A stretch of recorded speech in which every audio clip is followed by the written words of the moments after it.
Hi friends, this is Suman. তোমরা কেমন আছো? অবশ্যই কমেন্টে বলো।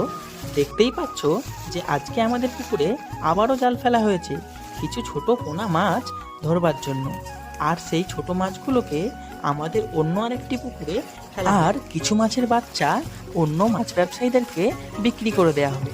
এই পুকুরটিতে এই বর্ষার সময়ে শুধুমাত্র মাছের ডিম থেকে ছোট ছোট মাছ তৈরি করে বিক্রি করার জন্যই আমরা মাছ চাষ করেছি। আর এই মাছের বাচ্চাগুলো এখন অন্য পুকুরে নিয়ে গিয়ে ছাড়বার মতো হয়ে গেছে।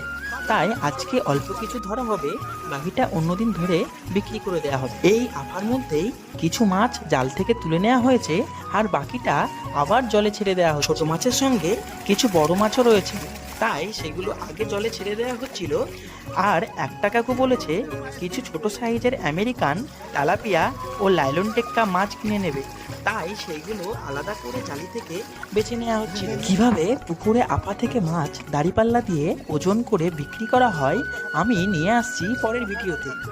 আর আমার চ্যানেলের সমস্ত রকম ভিডিও দেখার জন্য অবশ্যই আমার চ্যানেলটিকে সাবস্ক্রাইব করে দিও।